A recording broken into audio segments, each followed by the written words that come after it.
एक कहावत है दोस्तों कि अति सर्वत्र वर्ज्यते, अर्थात किसी भी चीज की अति कहीं ना कहीं प्रॉब्लमैटिक बन जाती है।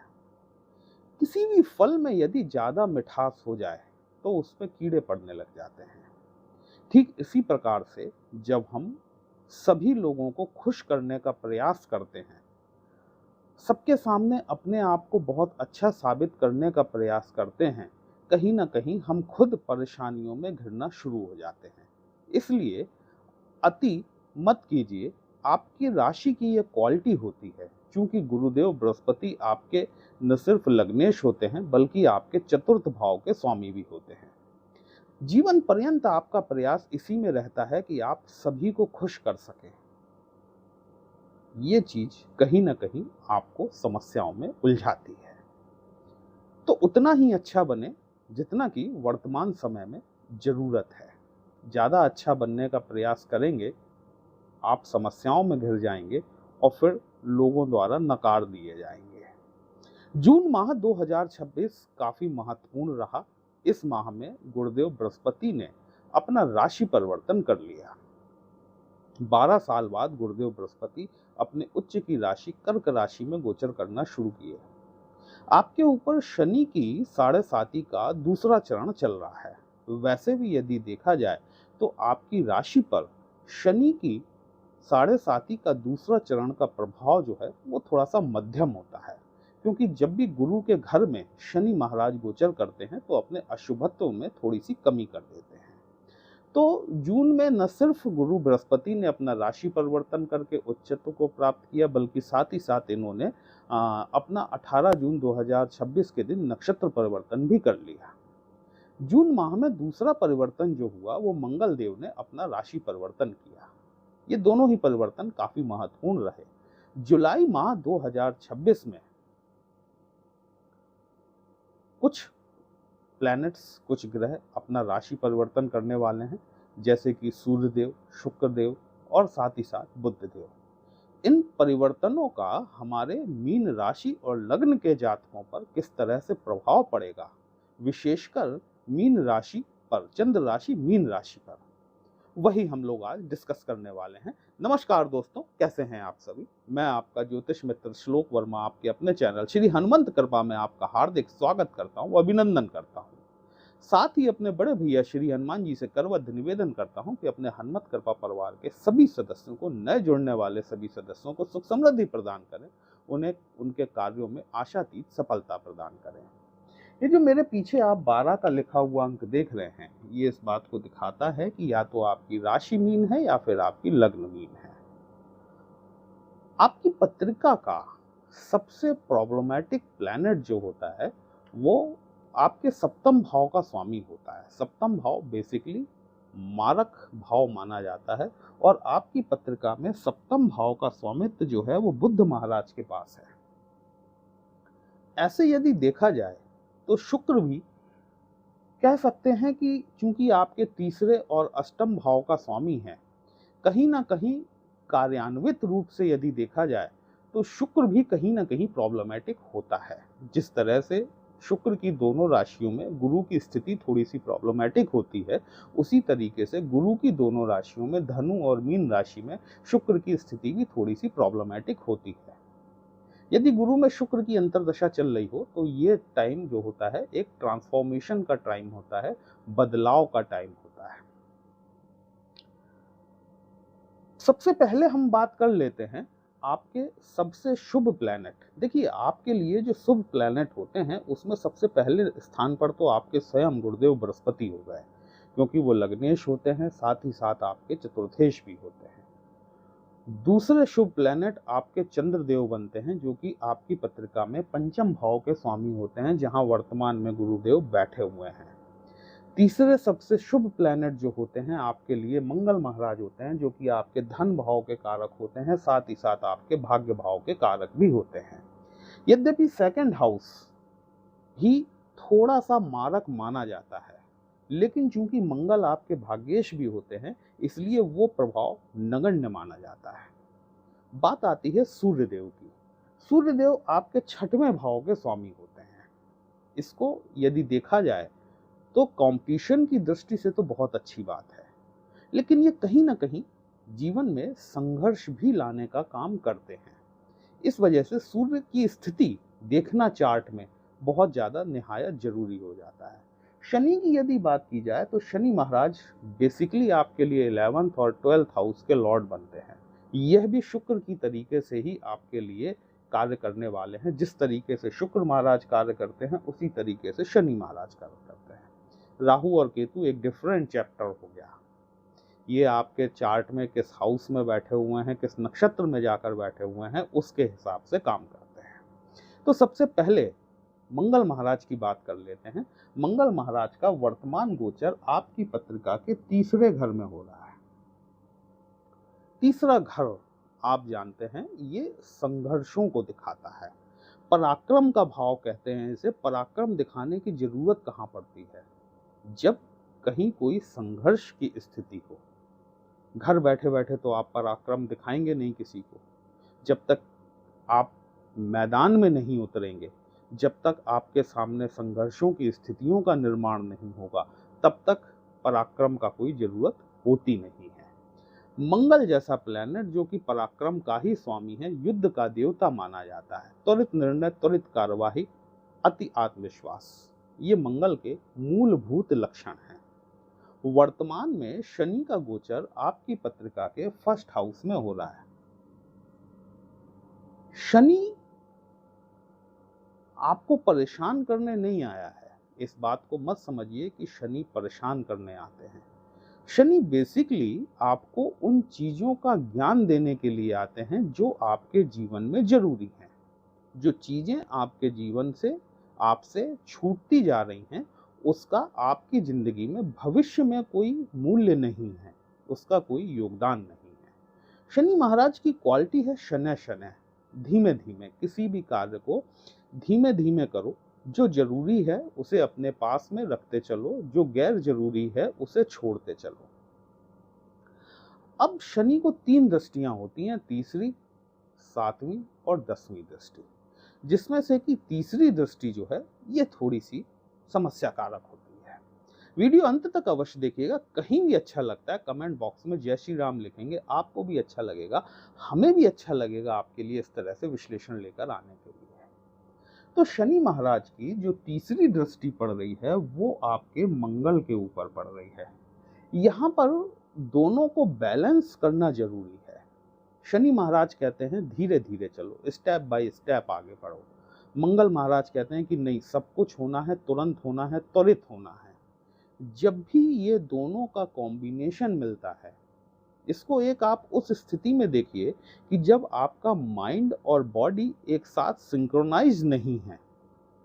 आप एकदम उठ के खड़े हुए और लड़खड़ा के गिर गए। ये क्यों हुआ? क्योंकि आपकी माइंड और बॉडी का सिंक्रोनाइजेशन नहीं है, एक दूसरे से बैलेंस स्थिति में नहीं है। तो जब भी शनि और मंगल का कॉम्बिनेशन बनता है, ये इसी तरीके की चीज निकल कर आती है कि एक प्लेनेट कह रहा है कि धीमे धीमे चलो और दूसरा प्लेनेट कह रहा है कि नहीं, मुझे जल्दी करना है।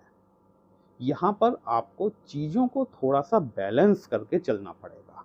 मंगल महाराज तीसरे घर में आपके 2 अगस्त तक बैठने वाले हैं। तो ये पूरा जुलाई माह यहाँ पर आपको थोड़ा सा स्ट्रगल दे सकता है, लेकिन चूंकि मंगल आपके धन भाव के स्वामी हैं, तीसरे घर में आकर बैठे हुए हैं, अपनी संपूर्ण दृष्टि से, जो कि 7वीं दृष्टि मानी जाती है, संपूर्ण दृष्टि से आपके भाग्य भाव को देख रहे हैं, अष्टम दृष्टि से आपके कर्म क्षेत्र को देख रहे हैं।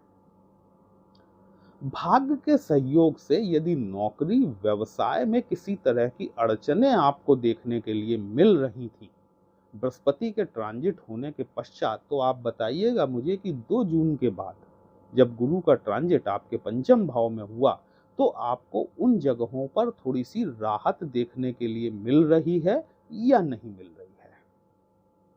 गुरु का ट्रांजिट अपनी जगह है, लेकिन मंगल महाराज निश्चित तौर पर आपको भाग्य के सहयोग के चलते हुए आपके कर्म क्षेत्र में विकास देखने के लिए मिलेगा।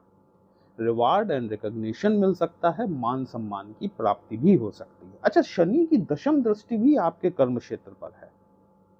ये दोनों जगहों पर एक आपके निर्णय लेने की क्षमता पराक्रम का भाव, दूसरा आपका कर्म क्षेत्र। शनि की दृष्टि और मंगल की दृष्टि आपस में टकरा रही है, तो इस बात को ध्यान रखकर चलिएगा कि अति आत्मविश्वास से बचें, दोनों को बैलेंस करके चलें। Slow steady wins the race, है ना, धीमे चलने वाला ही हमेशा रेस जो है वो जीतता है। तेजी से दौड़ने वाला कभी कभी लड़खड़ाकर गिर भी जाता है। मंगल की चौथी दृष्टि जो है ये आपके 6वें घर पर पड़ेगी, जहां पर कि केतु महाराज वर्तमान में गोचर कर रहे हैं और दिसंबर 2026 तक यहीं बैठने वाले हैं। अपने स्वयं के नक्षत्र मघा नक्षत्र में गोचर हो रहा है। जैसे कि शनि की तीसरी दृष्टि प्रॉब्लमेटिक होती है, वैसे मंगल की चौथी दृष्टि, ये जो आपके 6वें घर पर पड़ रही है, मंगल और केतु का संयुक्त कॉम्बिनेशन जब दृष्टि आधारित भी बन जाए तो उसे अंगारक योग की संज्ञा दे दी जाती है। कुजवत केतु इसीलिए कहा जाता है कि आपकी पत्रिका में जिस हिसाब से, देखिए भाव आधारित तो मंगल अत्यंत शुभ है, लेकिन आपके नेटल चार्ट में मंगल किन नक्षत्रों में बैठा हुआ है, किन ग्रहों से दृष्ट है, शुभ भाव में बैठा हुआ है या कि अशुभ भाव में बैठा हुआ है, उस पर ये सारी चीजें डिपेंड करती हैं कि आपका केतु कैसा होगा। कुजवत केतु इसीलिए कहा जाता है। तो यदि मंगल महाराज आपकी पत्रिका में शुभ स्थिति में जाकर बैठे हुए हैं, तो यहाँ पर ये आपको किसी पुराने रोग से मुक्ति दिला सकते हैं, पुराना कर्ज खत्म करा सकते हैं। लेकिन यदि शुभ स्थिति में नहीं रहे तो किसी प्रकार की कोई सर्जरी की संभावना बनती है, कोई छोटा मोटा ऑपरेशन हो सकता है, कोई छोटा मोटा कट लग सकता है। तो यहाँ पर क्योंकि शनि की दृष्टि मंगल पर और मंगल की दृष्टि केतु पर, ये मिलाकर एक ज्वाइंट कॉम्बिनेशन के रूप में यदि इनको लिया जाए तो ये कहीं ना कहीं कट को दिखाता है। थोड़ा सा यहाँ पर आपको सावधानी बरतने की आवश्यकता है। यदि आप कोई बड़ा कर्ज लेना चाह रहे हैं, मंगल की ये दृष्टि जो है, जो चौथे भाव पर, देखिए दोनों ही कंडीशन है। यदि आप पुराने कर्ज से मुक्ति पाना चाह रहे हैं तो मंगल शुभ है, तो ये आपको कर्ज से मुक्ति दिला देगा, या फिर आप कर्जदारों से परेशान हैं, वहां पर आपको थोड़ी सी राहत मिलती हुई प्रतीत होगी। या फिर आप कोई बड़ा कर्ज लेना चाह रहे हैं, कोई नया कर्ज लेना चाह रहे हैं, किसी परिस्थितिवश आपको नहीं मिल पा रहा है, इस जुलाई माह के दौरान यदि आप प्रयास करते हैं तो वो आपको कर्ज मिल सकता है। कई लोगों के लिए कई बार कर्ज की स्थिति ऐसी बन जाती है कि एक कर्ज को पटाने के लिए उन्हें दूसरा कर्ज भी लेना पड़ जाता है और उस मौके पर कोई कर्ज देने को तैयार नहीं होता। तो यदि मंगल शुभ है आपकी पत्रिका में, ऐसी स्थितियों का निर्माण होता है कि आपको नया कर्ज मिल सकता है। हनुमान चालीसा आपको नियमित तौर पर करनी चाहिए, हनुमान जी की आराधना करनी चाहिए, ओम हन हनुमते नमः मंत्र का जाप आपको करना चाहिए, क्योंकि मंगल न सिर्फ आपके धन भाव के स्वामी हैं बल्कि भाग्य भाव के भी स्वामी हैं। मंगल न सिर्फ हनुमान जी बल्कि आपके भाई को रिप्रेजेंट करता है। आप जितने अपने भाइयों के साथ में रिलेशन अच्छे बनाकर चलेंगे, उतना आपका भाग्य सहयोग करेगा और साथ ही साथ आपके धन के क्षेत्र में भी वृद्धि होगी। मंगल यदि आपकी पत्रिका में शुभ नहीं होगा तो आपके भाइयों से आपकी नहीं बनेगी। ये एक पहचान मैं आपको बता देता हूँ चेक करने के लिए कि आपका मंगल कैसा है। अगर मंगल आपकी पत्रिका में शुभ है तो आपके भाइयों के साथ आपके रिलेशंस बहुत अच्छे होंगे। यदि मंगल की स्थिति ठीक नहीं है, उस कंडीशन में आपके भाइयों के साथ आपके संबंध अच्छे नहीं होंगे। कोशिश कीजिए कि उन संबंधों को अच्छा बनाया जा सके। शुक्र महाराज जो कि आपके अष्टम भाव के स्वामी होते हैं, ये 5 जुलाई को अपना राशि परिवर्तन करेंगे और 6वें घर में गोचर करेंगे। शुक्र का ये गोचर चूंकि 8वें घर के स्वामी हैं, 6वें भाव में जा रहे हैं, ये एक विपरीत राजयोग का निर्माण करते हैं। देखिए जब भी 6वें, 8वें और 12वें भाव का स्वामी 6वें, 8वें या 12वें भाव में गोचर करता है, कहीं ना कहीं विपरीत राजयोग का निर्माण करता है। कंडीशन यही है कि आपकी पत्रिका में शुक्र की स्थिति कैसी है। यदि शुक्र की स्थिति बढ़िया है, यदि आप विदेशों से संबंधित कार्य व्यवसाय करते हैं, आपकी अर्निंग का सोर्स यदि विदेशों से है, निश्चित तौर पर आपको सफलता मिलेगी, क्योंकि शुक्र अपनी सप्तम दृष्टि से सीधे सीधे 12वें भाव को देखेंगे।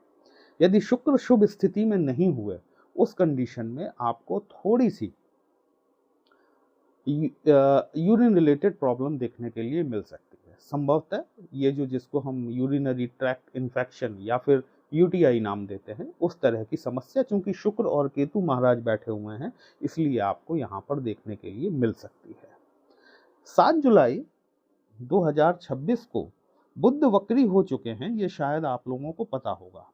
7 जुलाई 2026 को बुध जो है ये चौथे घर में अपनी ही राशि में गोचर करेंगे। वक्री बुध बहुत खतरनाक होता है।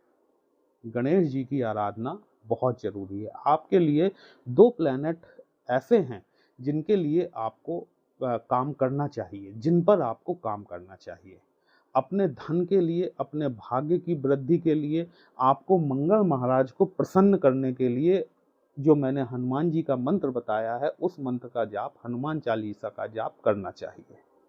क्योंकि बुध आपके सप्तम भाव के स्वामी होते हैं, मार्केश होते हैं। तो बुध महाराज की शांति के लिए, यहाँ प्रसन्नता के लिए, यहाँ शांति के लिए आपको गणेश जी की आराधना, ओम गंग गणपते नमः मंत्र का जाप, साथ ही उनको आप दूर्वा चढ़ाते हैं, लड्डू का भोग लगाते हैं। निश्चित तौर पर आपके बुध की स्थिति जैसी भी है आपकी पत्रिका में, यदि शुभ है तो और शुभ होना शुरू हो जाएगी, और यदि वो अशुभ स्थिति में बैठे हुए हैं, अशुभ तो वो हैं ही, सप्तम के स्वामी हैं आपके, तो वो धीमे धीमे से शुभ होना शुरू होंगे। आपको उनके दुष्परिणामों में थोड़ी कमी अवश्य देखने के लिए मिलेगी। जब बुध महाराज का गोचर यहाँ होगा 4th हाउस में, तो ये सूर्य बुध के साथ में मिलकर बुधादित्य राजयोग का निर्माण करेंगे। लेकिन वक्री बुध है, याद रखने वाली बात यह है, अगर कोई प्रॉपर्टी से रिलेटेड, भूमि भवन वाहन से संबंधित यदि आप कोई क्रय विक्रय करने जा रहे हैं, उसके कागजात को कम से कम 3 बार रीचेक करें ध्यान से। यदि आप कोई नई नौकरी ज्वाइन करने जा रहे हैं, अत्यंत उत्साहित होकर तुरंत ज्वाइन न कर ले, पूरा ऑफर लेटर 2 बार पढ़ें, है ना, कि कहीं कोई हिडन चीज तो नहीं है उसमें। कुल मिला के यदि देखा जाए तो जुलाई माह में यदि आप इन चीज़ों पर थोड़ी सी सावधानी बरत लेते हैं जो मैंने आपको बताई हैं, तो निश्चित तौर पर ये वक्त, हाँ, सूर्य महाराज 15 जुलाई को अपना राशि परिवर्तन करेंगे और आपके पंचम भाव में गोचर करेंगे। जब सूर्य पंचम भाव में आएंगे तो गुरुदेव बृहस्पति अस्त हो जाएंगे। अपने क्रियाकलापों को 15 जुलाई से पहले, जिन भी चीज़ों में आपको अर्जेंसी लग रही है, जो भी काम आपको प्राथमिकता के तौर पर पहले निपटाने चाहिए, उनको 15 जुलाई से पहले निपटाने का प्रयास करें। क्योंकि 15 जुलाई से लेकर 15 अगस्त तक गुरुदेव बृहस्पति अस्त हो जाएंगे और अस्त प्लैनेट अपना शुभ परिणाम नहीं दिखा पाता। वीडियो कहीं भी अच्छा लगा हो दोस्तों, अपने इस चैनल को लाइक, शेयर और सब्सक्राइब जरूर कर लीजिएगा। हमसे यदि पत्रिका का विश्लेषण कराना चाहते हैं, व्हाट्सएप नंबर थंबनेल में दिया गया। पर्सनल कंसल्टेशन पेड होता है, एक छोटी सी फीस आपको पे करनी होती है। आपकी समस्या का उचित समाधान हमारे द्वारा करने का प्रयास जरूर किया जाता है। चलिए फिर मिलते हैं, तब तक के लिए जय श्री राम।